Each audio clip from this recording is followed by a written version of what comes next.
Praise the Lord. 48 സങ്കീർത്തനം 14 വാക്യം. ഈ ദൈവം എന്നും എന്നേക്കും നമ്മുടെ ദൈവമാകുന്നു.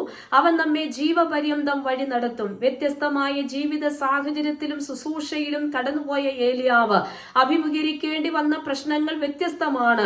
കെരീത്ത് തോട്ടിലും സാരാഭാത്തിലും കർമ്മേലിലും ചൂരച്ചെടിയുടെ തണലിലുമൊക്കെ സർവശക്തനായ ദൈവത്തിന്റെ കരുതലുകളും കരവിരുതലുകളും താൻ അനുഭവിപ്പാനിടയായി തീർന്നു. സർവശക്തനായ ദൈവം തന്നോട് കൂടെ ഇരുന്ന് വഴി നടത്തുവാനിടയായി തീർന്നു. അങ്ങനെയെങ്കിൽ ദൈവ പൈതലെ ജീവിതത്തിൽ അനവധി പ്രശ്നങ്ങളിലൂടെ കടന്നു പോകുമ്പോൾ അത് വ്യത്യസ്ത തരത്തിൽ ജീവിത സാഹചര്യത്തിലും ശുശ്രൂഷപരമായി ഒക്കെ അനവധിയായി നിൽക്കുമ്പോൾ അതിന്റെ നടുവിൽ സങ്കീർത്തനക്കാരനോട് ചേർന്ന് നമുക്ക് പറയാം, ഈ ദൈവം എന്നും എന്നേക്കും നമ്മുടെ ദൈവമാകുന്നു. അവൻ നമ്മെ ജീവപര്യന്തം വഴി നടത്തും. അതെ, ലോകാവസാനത്താളും എല്ലാ നാളും നമ്മോട് കൂടെ ഇരിക്കാമെന്ന് പറഞ്ഞ കർത്താവ് നമ്മോട് കൂടെയുണ്ട്. ആകയാൽ എല്ലാവരെയും ഈ വചനങ്ങളാൽ കർത്താവ് അനുഗ്രഹിക്കുമാറാകട്ടെ.